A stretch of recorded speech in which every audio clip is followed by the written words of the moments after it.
Welcome back, students. We are learning about circles chapter, and previously I've discussed some properties about tangents, and we are discussing about some properties of chords as well. The important property, first property was already discussed about the perpendicular line from the center of the circle to the chord bisects the chord, and we have proved how it bisects the chord.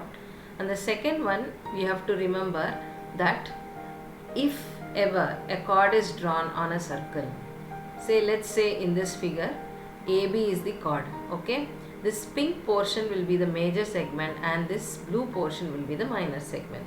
So a chord will basically divide the circle into two parts, that is a major segment and a minor segment.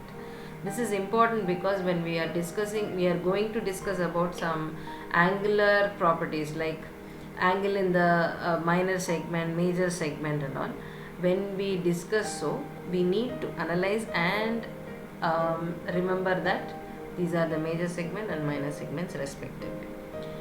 Moving back to properties, property 2 of chord says that if two chords are of same length, then they will be having same perpendicular distance from the center as well. Let's just say in this figure we have two chords AB and CD are the two chords, okay, so both are chords only, and then you can see very clearly OP is the perpendicular distance, OQ is the perpendicular distance. All we have to prove is that these two are going to be equal. We have to prove that OP will be equal to OQ if AB is equals to CD, okay. So for that, what we need to do is just join some of the lines here. Let's do that. You can see in the figure I have joined OD and OA for both the chords, okay. Let's see how to prove it. Now in this figure, in triangle, this is the proof, okay. We have to prove that OP is equals to OQ. For that we are doing the proof. In triangle OAP and triangle ODQ, okay, we can say that OA is equals to OD because it's radius, both are radius, so OA will be equals to OD, okay. Since AB equals to CD implies AP will be equals to PB and CQ is equals to QD, and thereby I can also write AP will be equals to QD, correct? If the entire chord AB will be equal to entire chord CD, then their half of the chords AP, half of the chord AB is how much? See, AB is equals to CD. Half of AB must also be equal to half of CD, correct? What is half of AB here? AP. And what is half of CD here? QD. You can write CQ also, but in the figure we have QD. So we are writing these two, okay?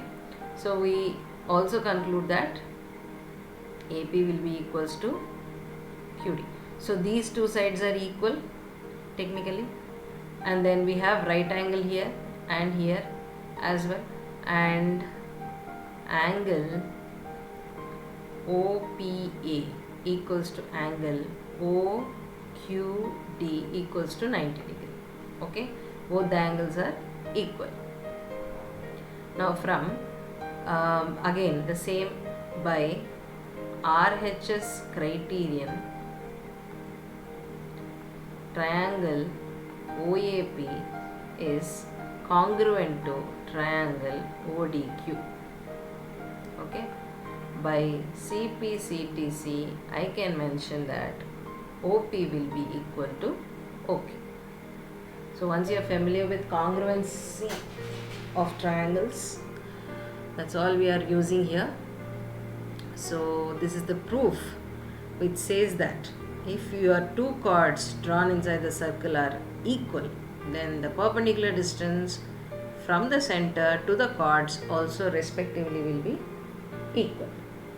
And the converse also applies. What is the converse statement?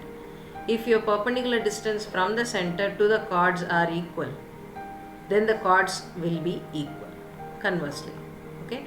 Right now we proved that if your chords are equal, the perpendicular distance will be equal. Converse statement will be, if your perpendicular distances are equal, chords also should be equal. Okay. Right. Thank you.